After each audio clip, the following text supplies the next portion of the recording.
요한복음 14장 7절부터 14절까지만 보겠습니다. 우리 한 절씩 같이 교독합시다. 너희가 나를 알았더라면 내 아버지도 알았으리로다. 이제부터는 너희가 그를 알았고 또 보았느니라. 빌립이 이르되 주여 아버지를 우리에게 보여주옵소서. 그리하면 족하겠나이다. 예수께서 이르시되 빌립아, 내가 이렇게 오래 너희와 함께 있으되 네가 나를 알지 못하느냐? 나를 본 자는 아버지를 보았거늘 어찌하여 아버지를 보이라 하느냐? 내가 아버지 안에 거하고 아버지는 내 안에 계신 것을 네가 믿지 아니하느냐? 내가 너희에게 이르는 말은 스스로 하는 것이 아니라 아버지께서 내 안에 계셔서 그의 일을 하시는 것이라. 내가 아버지 안에 거하고 아버지께서 내 안에 계심을 믿으라. 그렇지 못하겠거든 행하는 그 일로 말미암아 나를 믿으라. 내가 진실로 진실로 너희에게 이르노니 나를 믿는 자는 내가 하는 일을 그도 할 것이요 또한 그보다 큰 일도 하리니 이는 내가 아버지께로 감이라. 너희가 내 이름으로 무엇을 구하든지 내가 행하리니 이는 아버지로 하여금 아들로 말미암아 영광을 받으시게 하려 함이라. 내 이름으로 무엇이든지 내게 구하면 내가 행하리라. 아멘. 우리는 연약한 자들입니다. 우리는 아는 것보다 모르는 것이 많고 또 우리는 할 수 있는 것보다 못하는 것이 더 많습니다. 우리는 의지도 약합니다. 그래서 늘 새로운 다짐을 하지만 언제나 작심삼일로 끝나는 경우가 대부분입니다. 우리는 나쁜 방향으로는 쉽게 변질이 됩니다. 그러나 좋은 방향으로는 변화가 잘 되지 않습니다. 변질되는 것은 빠르지만 변화되는 것은 우리에게는 너무나 먼 이야기처럼 보입니다. 우리는 아는 대로 행동하지 않습니다. 우리는 언제나 나에게 익숙한 대로 행동합니다. 그래서 변화가 더 어려운 이유 중에 하나입니다. 우리는 스스로 착각하기를 나는 늘 언제나 합리적이고 객관적이라고 생각합니다. 그런데 우리는 결코 합리적이거나 객관적이지 않습니다. 우리는 자기중심적이고 이기적인 존재들입니다. 그래서 우리는 말과 행동이 다릅니다. 말은 언제나 그럴싸하게 하지만 행동은 그렇게 하지 못합니다. 이것이 우리의 실체입니다. 이것은 나 자신의 문제이기도 하고 또한 나와 함께 있는 내 주변에 있는 사람의 모습이기도 합니다. 그래서 우리는 이런 사람들을 바라볼 때, 이런 사람들을 겪을 때 사람에 대한 믿음도 사람에 대한 기대감도 사라집니다. 사람에 대한 늘 실망감만 더욱 커지게 됩니다. 그래서 사람과의 관계가 깊어지기보다는 그저 현상 유지할 뿐입니다. 그렇다면 오늘 이런 우리를 바라보시는 주님은 어떤 마음이실까요? 주님은 우리에 대해서 기대감이 있으실까요? 없으실까요? 주님은 이런 우리에 대해서 소망함이 있으실까요? 없으실까요? 오늘 본문에서 우리를 향한 주님의 마음은 어떤지를 함께 살펴봅시다. 오늘 본문은 예수님께서 제자들에게 예수님이 누구신지를 선포하는 말씀으로 시작이 됩니다. 자, 7절 말씀을 우리 같이 읽읍시다. 너희가 나를 알았더라면 내 아버지도 알았으리로다. 이제부터는 너희가 그를 알았고 또 보았느니라. 여기서 이제부터는 이라는 단어를 좀 주목해 보십시오.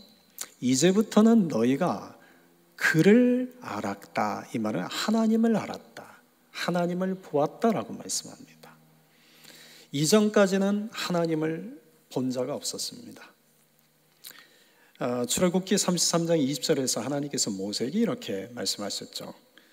네가 내 얼굴을 보지 못하리니 나를 보고 살 자가 없습니다.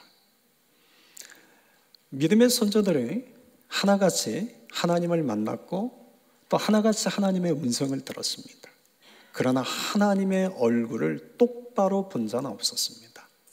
그 이유는 하나님을 보는 자는 곧 죽음을 의미했기 때문입니다. 하나님은 너무나 거룩한 분이어서 그 거룩하신 하나님 앞에 죄인인 우리가 똑바로 쳐다본다는 것은 곧 죽음을 의미했습니다. 요한복음 1장 18절에서도 이렇게 말씀합니다. 본래 하나님을 본 사람이 없으되. 그러니까 아무도 지금까지는 하나님을 본 사람이 없었다는 것입니다. 그런데 오늘 본문에 이제부터는 너희가 하나님을 알았고 이제부터는 너희가 하나님을 보았다라고 말씀합니다. 예수님을 아는 것이 하나님을 아는 것이요, 예수님을 보는 것이 곧 하나님을 보는 것이다는 말씀입니다. 이 말씀 속에 숨겨있는 교훈 하나는 예수님이 곧 하나님이시다라는 선포입니다. 예수님은 육체를 입고 이 땅에 오신 하나님의 영광의 광채이십니다. 또한 그 본체의 형상이십니다. 그래서 예수님은 언제나 하나님을 드러내는 삶을 사셨습니다. 예수님은 말씀 한마디도 또 행동 하나도 내 안에 계신 그 하나님, 예수님을 통해서 보이게 될 그 하나님의 말씀을 드러내셨고 하나님의 그 모습을 삶 속에 드러내며 사셨습니다. 그래서 예수님을 알면 하나님을 알게 됩니다. 예수님을 보면 하나님을 보게 됩니다. 예수님은 사람의 몸을 입고 이 땅에 오신 하나님이시기 때문입니다. 그런데 예수님께서 예수님이 누구신지를 이렇게 선포하자 빌립이 예수님께 이와 같이 질문을 합니다. 8절입니다. 같이 읽겠습니다.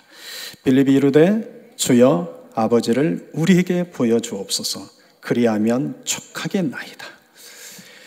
여러분, 예수님께서 이제부터는 너희가 하나님을 알았고 하나님을 보았다 라고 말씀하시는데 빌립이 뭐라고 대답합니까? 뭐라고 질문합니까? 주여 우리에게 그 아버지를 보여주옵소서. 지금 빌립이 예수님의 말씀을 전혀 이해하지 못한 겁니다. 지금 예수님이 나를 본 자는 하나님을 보았고 나를 안 자는 하나님을 아는다. 내가 곧 하나님이다. 이 말씀을 빌립은 전혀 이해하지 못한 겁니다.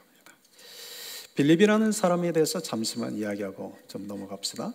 여러분, 빌립은 영적인 사람이 아닙니다. 빌립은 굉장히 이성적이고 논리적이고 계산적인 사람입니다. 예수님께서 한 번은 이런 빌립에게 오병이어 기적을 행하실 때 그를 시험하셨습니다.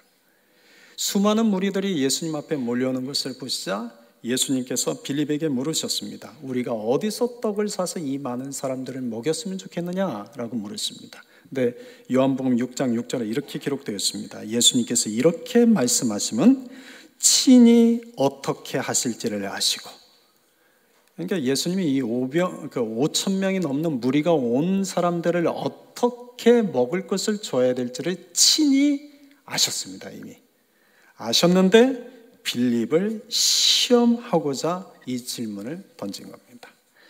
그러니까 예수님께서 지금 방법을 몰라서 물으신 것이 아니라 알면서도 빌립을 시험한 겁니다. 빌립은 예수님의 이 말씀을 듣고 이성적으로 계산하기 시작합니다. 수많은 이 많은 사람들을 떡을 조금씩이라도 먹이려면 최소한 200데나리온이 필요하겠다라고 아주 멋지게 계산해냅니다. 그리고는 예수님께 주님 자랑하듯이 이 사람들을 조금씩 먹게 하더라도 200데나리온이 필요합니다. 예수님이 더 대꾸하지 않습니다. 예수님께서 빌립에게 요구하신 것은 믿음이었는데 빌립은 자신의 계산적이고 이성적이고 논리적인 것만 예수님께 말을 합니다. 여러분, 내 이성과 논리로 이해되고 계산되는 것을 믿는 것이 아니라 내 이성과 논리로는 이해되지 않고 계산할 수 없지만 하나님이 행하실 것을 믿는 것이 믿음입니다. 내 이성과 내 계산으로는 5,000명을 먹이려면 적어도 200데나리온의 돈이 필요하다는 것을 생각할 수 있습니다. 그런데 그럴지라도 내 생각 내려놓고 주님이 5,000명을 배불리 먹이실 수 있다는 것을 믿는 것입니다. 여러분, 주님을 믿는 것이 영적인 사람입니다. 빌립은 너무나 이성적이고 논리적인 사람이고 계산적인 사람이었습니다. 그래서 예수님께서 그 빌립을 시험하신 겁니다. 야, 네가 어떻게 하는가 한번 보자. 근데 예수님이 이런 시험을 하셨다는 것은 빌립의 그 이성적이고 논리적이고 계산적인 생각을 깨뜨리고 그가 이제는 하나님을 믿는 자가 되게 하기 위해서였습니다. 그런데 오늘 본문에 보십시오. 그로부터 오랜 시간이 지났습니다. 예수님께서 지금 이제부터는 너희가 하나님을 알았고 하나님을 보았다 라고 말씀하시는데도 빌립이 옆에서 이렇게 질문합니다. 주여, 우리에게 그 아버지를 보여주옵소서. 지금 예수님의 말씀은 전혀 이해하지 못합니다. 예수님을 조금도 자신의 한계를 넘어서지 못하고 있습니다. 여러분, 신앙은 우리의 이성과 논리를 기반으로 합니다. 그렇지만 신앙은 우리의 이성과 논리 안에 갇혀 있지 않습니다. 신앙은 우리의 이성과 논리를 초월하는 것입니다. 넘어서는 것입니다. 그래서 내 이성과 내 생각으로는 이것밖에 안 돼라고 생각하지만 믿음은, 신앙은 내 생각으로는 이것밖에 안 되는 그것을 넘어서서 주님이 하실 수 있음을 바라보는 것입니다. 이것이 믿음입니다. 이성적이고 논리적인 사람은 하나님을 이성과 논리로 제한합니다. 하나님의 말씀도 자신의 이성과 논리로 제한합니다. 성령도 자신의 이성과 논리로 제한합니다. 그래서 이성적이고 논리적인 사람은 지식은 많고 분석력은 뛰어나지만 정작 하나님의 능력과 역사가 그의 삶에는 나타나지 않습니다. 여러분, 하나님의 능력과 역사는 믿음의 사람들에게 나타납니다. 예수님께서 지금 빌립에게, 조금 더 변화되지 않은 빌립에게 이제 이렇게 말씀합니다. 9절입니다. 같이 읽겠습니다. 예수께서 이르시되 빌립아, 내가 이렇게 오래 너희와 함께 있으되 네가 나를 알지 못하느냐? 나를 본 자는 아버지를 보았거늘 어찌하여 아버지를 보이라 하느냐? 여러분, 9절에서 예수님의 답답해 여기시는 그 마음이 느껴지십니까? 지금 예수님이 빌립에게, 야, 내가 이렇게 오랫동안 너희와 함께 있었는데 아직도 나를 알지 못하냐? 내가 너희와 이렇게 오래 함께 있었는데 아직도 나를 믿지 못하느냐? 라는 답답함의 표현이 오늘 이 말씀인 것이죠. 여러분, 빌립은 예수님과 3년 동안 같이 있었습니다. 예수님의 말씀을 3년간 들었고 예수님의 수없이 많은 기적을 행하시는 것을 옆에서 지켜봤습니다. 그런데도 빌립은 3년 동안 내내 변화되지 않았습니다. 여전히 이성적이고 논리적이고 자기 계산만 합니다. 내 이성과 내 논리와 내 계산을 뛰어넘어서 하나님이 일하시고, 내가 생각하지 못한 것을 하나님이 이루시고, 내가 할 수 없다고 여기는 것을 주님의 능력으로 행하신다는 것을 믿는 그 믿음이 없었습니다. 여러분, 내 믿음이 어떠냐에 따라서 주님의 역사가 달라집니다. 내가 믿지 않고 이성적이고 논리적으로만 주님을 바라보면 주님은 아무 일을 하지 않으십니다. 여러분, 주님은 내 이성과 논리 속에 갇혀 계시지 않습니다. 내가 이성과 논리를 넘어서서 내가 믿음으로 반응하기 시작할 때 주님이 그 나의 믿음 속에서 일하시고 역사하십니다. 그런데 빌립은 3년 동안 전혀 변화되지 않았습니다.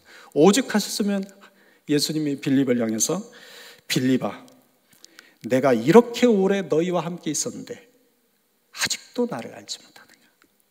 아직도 나를 믿지 못하느냐? 이 말씀하겠습니까? 예수님께서 이제 이런 빌립에게 두 가지를 말씀합니다. 여러분, 오늘 이 빌립은 우리를 보게 합니다. 우리도 빌립처럼 변화되지 않습니다. 우리도 빌립처럼 주님의 말씀을 늘 듣고, 우리도 빌립처럼 주님이 우리의 삶 가운데 일하시고 역사하시는 걸 경험했음에도 불구하고 우리는 주님을 믿지 않습니다. 우리는 언제나 내 생각과 내 이성에 갇혀서 주님을 제한합니다. 내 생각과 내 이성에 갇혀서 주님의 말씀도 제한합니다. 성령도 제한하며 삽니다. 그러니 우리의 삶에는 어떤 변화도, 어떤 능력도, 어떤 역사도 나타나지 않습니다. 이 정도 되면 포기할 법하지 않습니까? 아니 3년 동안 그렇게 매일같이 가르쳤는데도 조금 더 변화되지 않았다면 포기할 법하지 않습니까? 그런데 예수님께서 빌립에게 이같이 말씀합니다.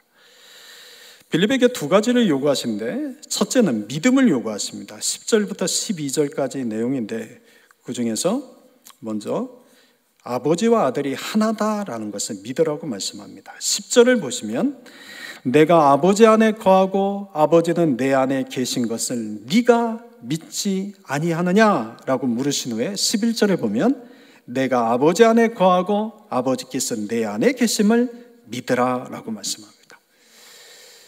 이것을 쉽게 표현하면 하나님이 예수님이요, 예수님이 하나님이시라는 것을 믿으라는 겁니다. 요한복음 10장 30절에서 예수님께서 이미 예루살렘 성전에서 유대인들 앞에서 이렇게 외치셨습니다. 나와 아버지는 하나이다. 자, 그런데 여기서 이제 문제가 생기죠? 여러분, 하나님과 예수님은 하나이다. 예수님이 하나님이시다. 하나님이 예수님이시다. 이건 이성적으로 논리적으로 설명이 가능할까요? 불가능할까요? 여러분, 예수님이 하나님이시다. 하나님이 예수님이다. 이것이 인간의 논리와 이성으로 설명이 가능할까요? 불가능할까요? 차라리 하나님은 아버지요 예수님은 아들이십니다라고 하면 아주 심플하죠. 우리의 논리로는 이해가 금방 되죠. 그런데 하나님이 예수님이요, 예수님이 하나님이시다. 여러분, 이것은 우리의 논리로, 우리 이성으로 이해가 불가능하고 설명이 불가능합니다. 그래서 말씀합니다. 그래서 믿으라고 말씀합니다. 여러분, 우리가 알기 때문에 믿는 것이 아닙니다. 우리가 이해되기 때문에 믿는 것이 아닙니다. 그런데 우리가 믿으면 알게 됩니다. 우리가 믿으면 이해되기 시작합니다. 순서가 믿음에서부터 시작입니다. 말씀도 우리가 이해되고 말씀도 내가 알기 때문에 믿는 것이 아니라 말씀도 하나님의 말씀이라고 내가 믿으면 하나님의 말씀이 이해되기 시작합니다. 하나님의 말씀이 내 안에서 깨달아지기 시작합니다.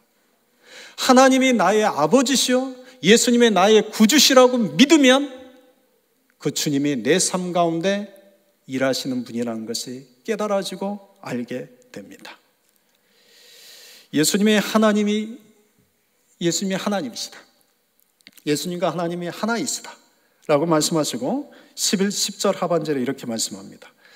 내가 너희에게 이르는 말은 스스로 하는 것이 아니라 아버지께서 내 안에 계셔서 그의 일을 하시는 것이다. 쉽게 말하면 예수님이 하시는 말씀은 하나님의 말씀이다라는 뜻입니다. 또 11절 하반절에 보면 그렇지 못하겠거든 행하는 그 일로 말미암아 나를 믿으라. 이 말씀에 담겨 있는 것은 예수님이 하시는 모든 일들은 하나님이 하시는 일들이다, 그런 뜻입니다. 여러분, 이 말씀은 지금 오늘 예수님이 하신 말씀은 논리적 설명이 참 불가능합니다. 그래서 오늘 여러분 중에 누군가는 오늘 이 말씀을 듣는 것이 너무나 버겁고 힘든 분이 있을 수 있습니다. 왜냐하면 우리의 논리로는 오늘 예수님이 하신 이 말씀이 전혀 이해가 되지 않습니다. 어떻게 예수님이 하나님이시며, 어떻게 예수님의 말씀이 하나님의 말씀이며, 어떻게 예수님이 하신 일이 하나님이 하신 일이라고 우리가 받아들일 수 있겠습니까? 이건 논리의 문제가 아닙니다. 우리 이성의 문제가 아닙니다.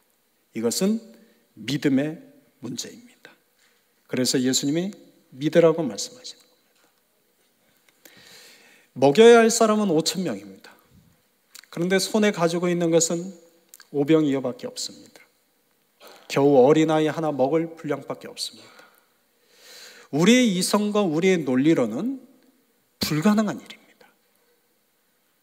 5병이어를 가지고 5천 명이 넘는 저 많은 사람들을 먹인다는 것은 할 수 없는 일입니다. 우리의 이성, 우리의 논리, 우리의 계산으로는 불가능에 가깝습니다.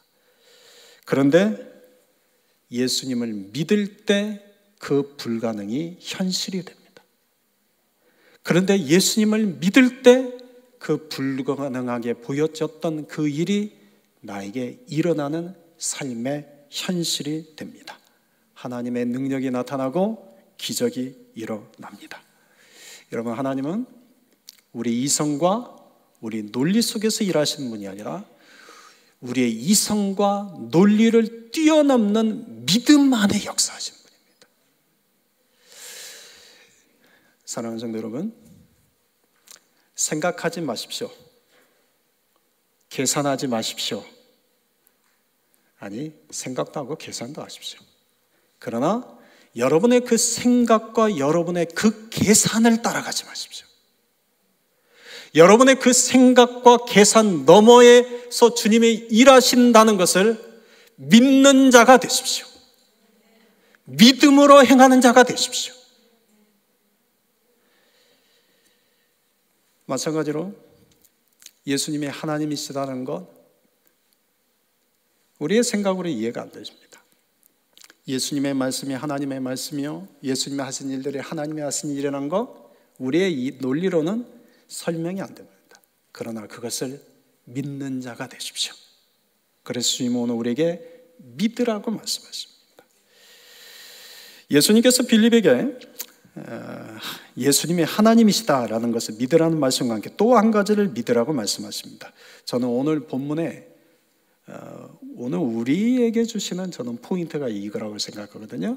여러분 12절 말씀 우리 같이 힘차게 읽어봅시다. 내가 진실로 너희에게 이르노니 나를 믿는 자는 내가 하는 일을 그도 할 것이요 또한 그보다 큰 일도 하리니 이는 내가 아버지께로 갑니다. 아멘. 여러분, 예수님을 믿는 자는 예수님이 하신 일을 그도 할 것이요 예수님보다 더 큰 일을 하게 될 것이다 라고 말씀합니다. 이걸 믿으라고 하십니다. 여러분, 우리는 예수님이 하신 일을 할 수 없는 자들입니다. 예수님보다 더 큰 일을 한다는 것은 상상조차 할 수 없는 일입니다. 우리는 예수님의 신발끈을 풀는 것조차 감당할 수 없는 자들입니다. 우리는 예수님의 지혜, 예수님의 능력을 따라갈 수 없습니다. 인격, 성품, 사랑, 믿음 어느 것 하나 우리는 예수님보다 나은 것이 없습니다. 그런데 여러분, 오늘 예수님께서 나를 믿는 자는 내가 하는 일을 그도 할 것이요 나보다 더 큰 일을 할 것이다 라고 말씀하십니다. 여러분, 이것은 믿어지십니까? 이 말씀 믿어지십니까? 지금 오늘 예수님이 빌립에게 이 말씀을 하고 계시거든요. 3년 동안 예수님을 쫓아다녔어도 조금도 변화되지 않은 그 빌립에게 예수님의 실망할 법한데 내가 아버지라는 것을 믿어라. 내가 하나님이라는 것을 믿어라. 그리고 나를 믿는 자는 네가 나 같은 일을 할 것이요 나보다 더 큰 일을 할 것이다. 사랑하는 성도 여러분, 여러분 내 자신에 대해서 이렇게 생각해 본 적이 있으십니까? 나도 예수님과 같은 일을 할 수 있다. 아니, 예수님보다 더 큰 일을 할 수 있다. 여러분, 감히 이런 생각해 본 적 있으십니까? 아니, 여러분, 내 옆에 있는 지체들을 한번 보십시오. 내 옆에 있는 지체들을 보면서 아, 이 사람은 예수님과 같은 일을 할 사람이요 예수님보다 더 큰 일도 할 사람이다 라고 생각해 본 적이 있으십니까? 우리는 없죠. 왜냐하면 우리가 우리를 알기 때문이죠. 우리가 어떤 존재인지를 우리는 알기 때문이죠. 그런데 예수님께서 나를 믿는 자는 내가 하는 일을 너도 할 것이요 나보다 더 큰 일을 하게 될 것이다 라고 말씀합니다. 이 말씀을 하신 분이 누구입니까? 이 말씀하신 분 누구십니까? 예수님입니다. 이 말씀을 하신 분이 예수님이요. 그 예수님이 누구십니까? 하나님이십니다. 예수님이 이 말씀을 하시는 이유가 있습니다. 12절 하반절에 이는 내가 아버지께로 갑니다. 아버지께로 간다는 것은 무슨 의미입니까?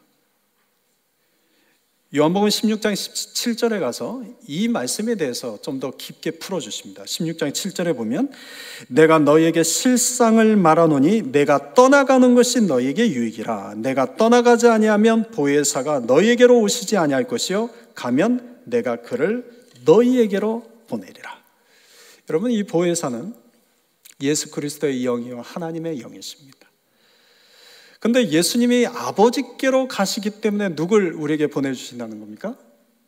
성령님을 보내주신다. 그러니 지금 오늘 이 자리에는 우리 눈에는 보이지 않지만 예수님 보내신 성령님이 우리와 함께 계십니다. 그런데 이 성령은 인격적인 분이십니다. 여러분, 인격적이라는 것은 강요하지 않는다는 뜻입니다. 우리가 성령의 도움을 구하면 성령님은 인격적이어서 우리를 도우십니다. 그런데 우리가 성령의 도움을 구하지 않으면 성령은 인격적이어서 아무 일을 하지 않으십니다. 그러니까 성령의 도움을 구하는 자, 보혜사이신 성령의 은혜를 구하는 자에게 성령은 우리 안에 일하시고 역사하시고 은혜를 주십니다. 예수님이 아버지께로 가셨다는 것은 바로 이 성령을 우리에게 보내주시기.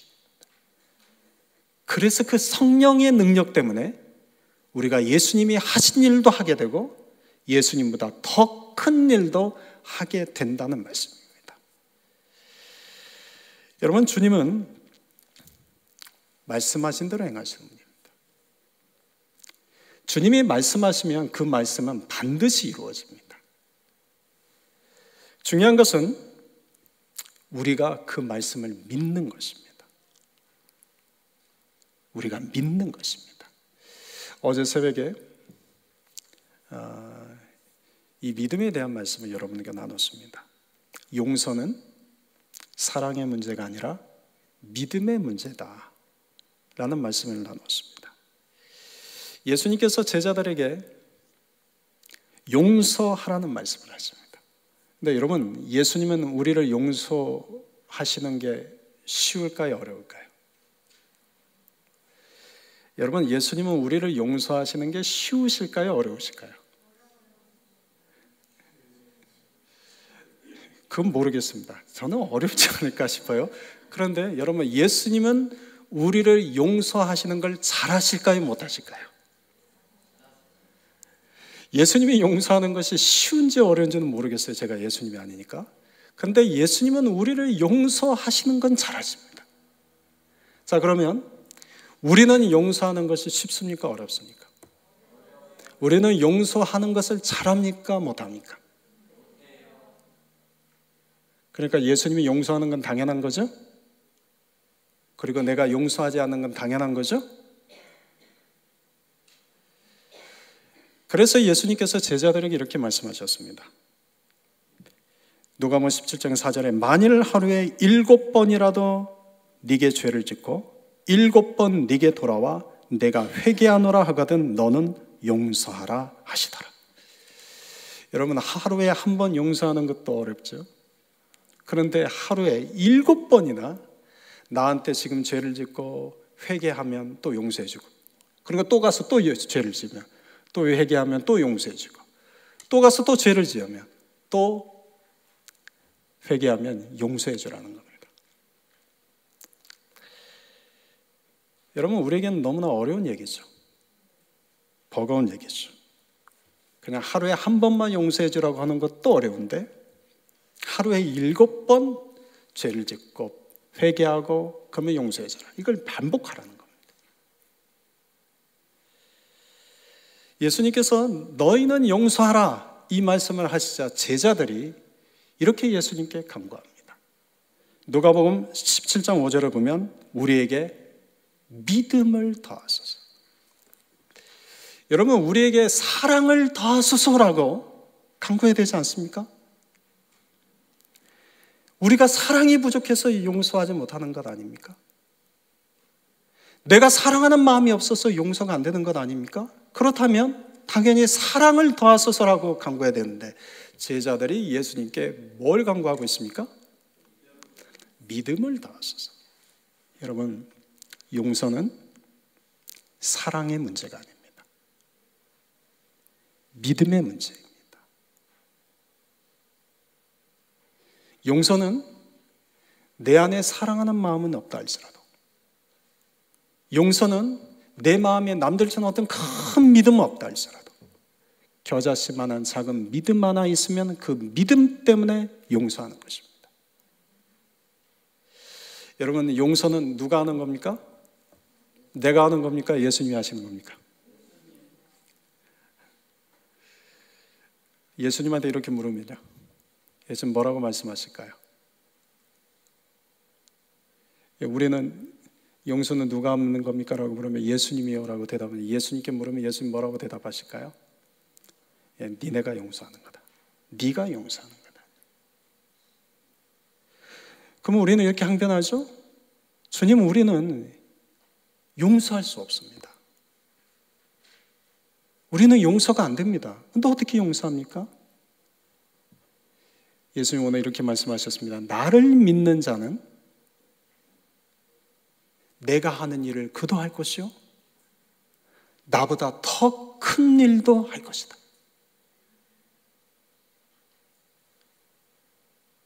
나를 믿는 자는 내가 용서한 것처럼 너도 용서할 것이요 내가 용서한 것보다 더 크게 용서할 수 있다. 그러니 용서는 사랑의 문제가 아니라 믿음의 문제입니다. 여러분, 섬김도 마찬가지입니다. 섬김도 사랑의 문제가 아닙니다. 사랑하기 때문에 섬기는 것이 같지만 아닙니다. 사랑은 믿음으로 섬기는 것입니다. 믿기 때문에 섬기는 것입니다. 여러분, 예배는 사랑하기 때문에 와서 드리는 것이 아니라 예배는 믿기 때문에 와서 예배 드리는 겁니다. 그런데 중요한 건 이거죠. 내가 믿으면 사랑하는 마음을 주십니다. 내가 믿음으로 용서하면 사랑의 마음을 주십니다. 내가 믿음으로 섬기면 사랑의 마음을 주십니다. 왜냐하면 여러분, 사랑의 마음은 위로부터 부어주시는 겁니다. 우리는 사랑이 없습니다. 우리는 사랑할 수 없습니다. 그래서 우리에게 사랑을 기대하는 것은 불가능합니다. 그러나 우리가 믿음으로 행하고 믿음으로 기도하고 우리가 믿음으로 용서하고 우리가 믿음으로 섬기고 우리가 믿음으로 주님을 따라갈 때 하늘로부터 우리에게 사랑하는 마음을 부어주십니다. 오늘 우리 안에 이런 주님이 사랑하는 마음이 부어주기를 저는 소망합니다. 믿는 자에게 주님은 이 사랑의 마음을 부어주실 것입니다. 예수님께서 나를 믿는 자는 내가 하는 일을 그도 할 것이요 나보다 더 큰 일도 할 것이다.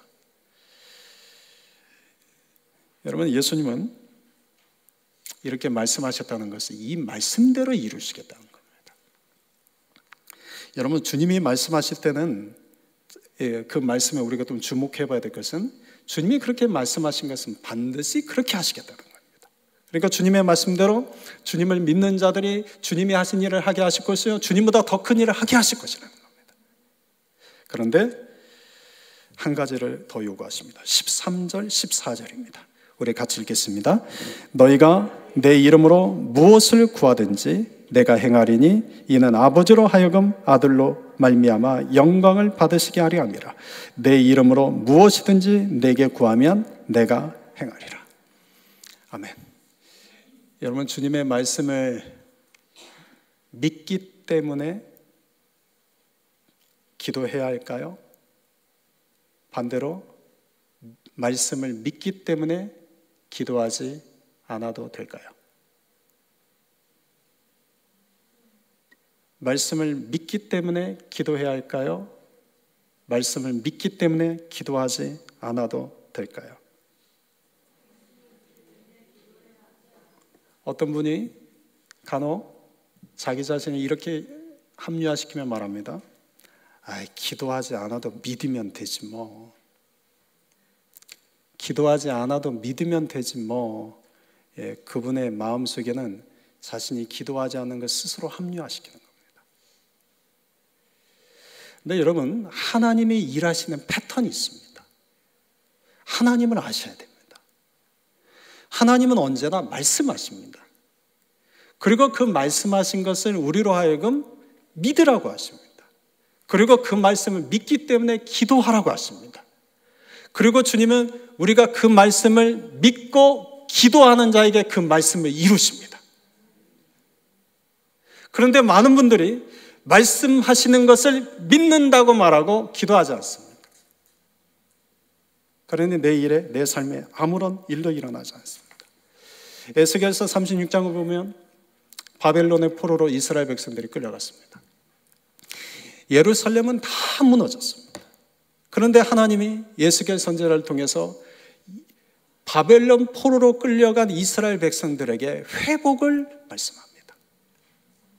예루살렘을 다시 회복할 것이다.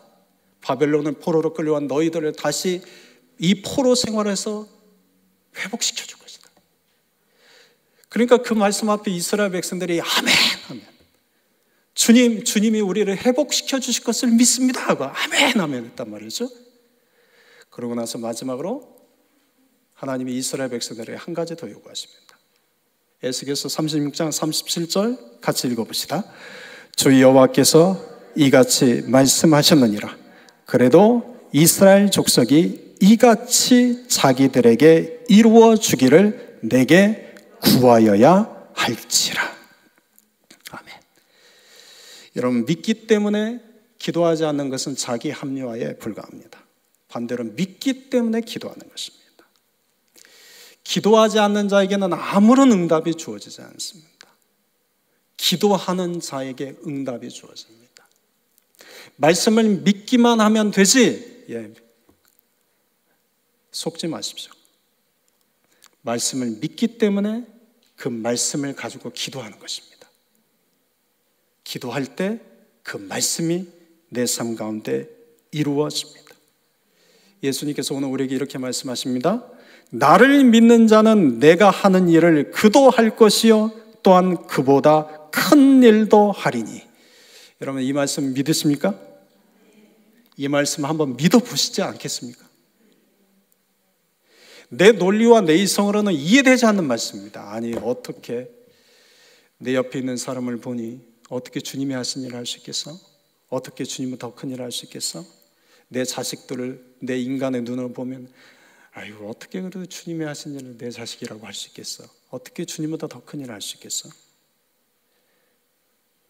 나를 믿는 자는 내가 한 일을 그도 할 것이요 나보다 더 큰 일도 할 것이다. 우리의 몫입니다. 이 말씀을 믿느냐 믿지 않느냐는 우리의 몫입니다. 여러분, 이 말씀 믿으시겠습니까? 이 말씀을 믿는다면 이 말씀대로 이루어지기를 이제 기도하셔야 됩니다. 그래서 예수님이 너희가 내 이름으로 무엇을 구하든지 내가 행하리라. 이는 아버지로 하여금 아들로 말미암아 영광을 받으시게 하려 함이라. 내 이름으로 무엇이든지 내게 구하면 내가 행하리라. 여러분, 이 말씀에서 예수님께서 내 이름으로 라고 2번이나 반복합니다. 내 이름으로 무슨 말이겠습니까? 예수님이 당신의 이름을 걸고 약속하시는 겁니다.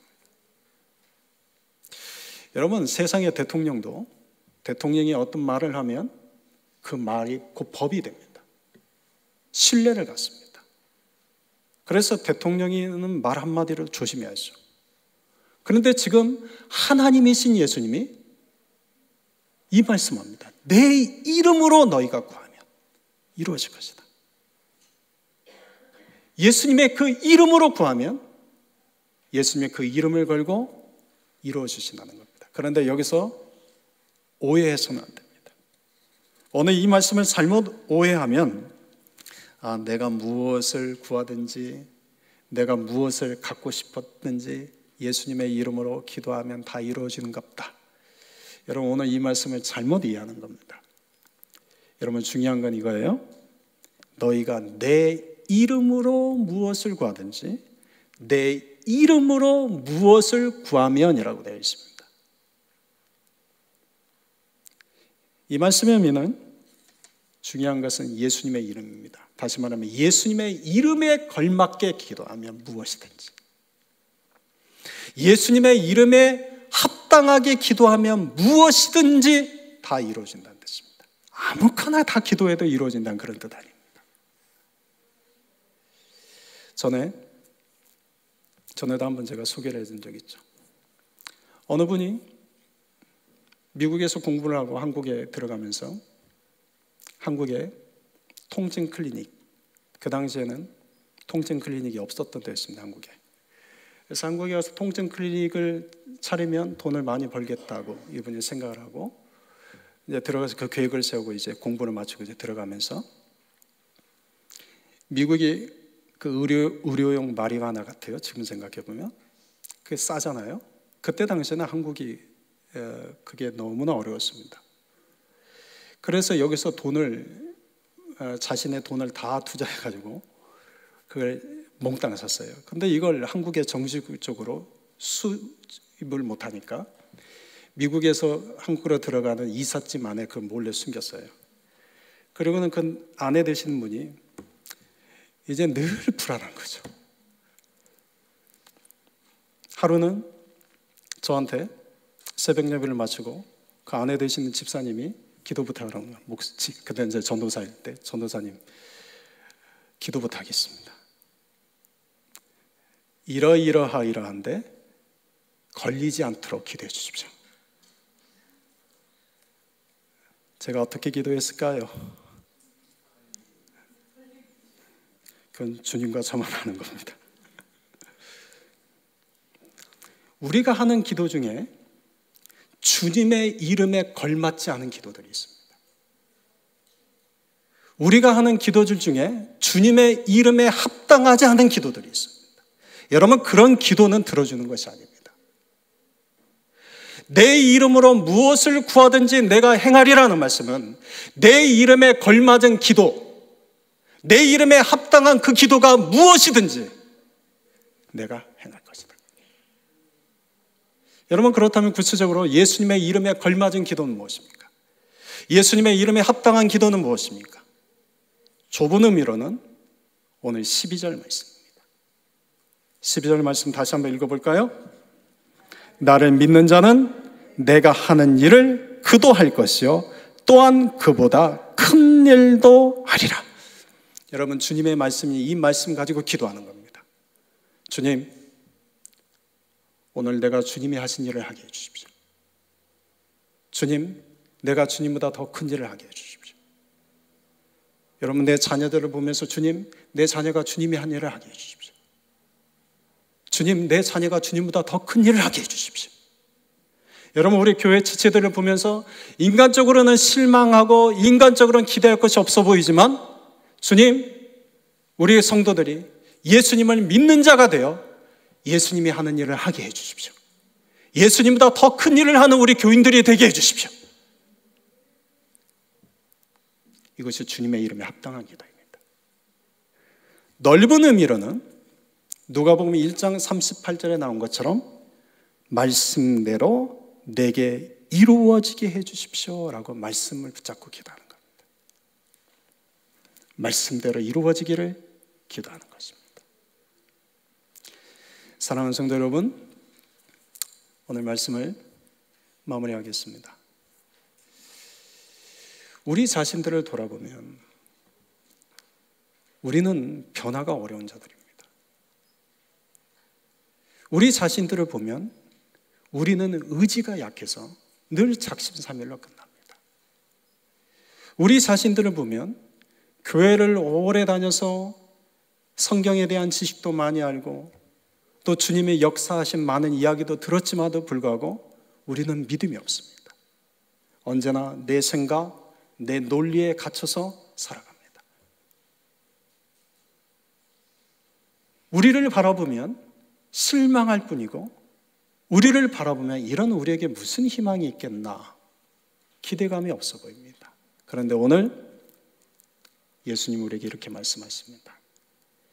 나를 믿는 자는 내가 하는 일을 그도 할 것이요 나보다 더 큰 일도 할 것이다.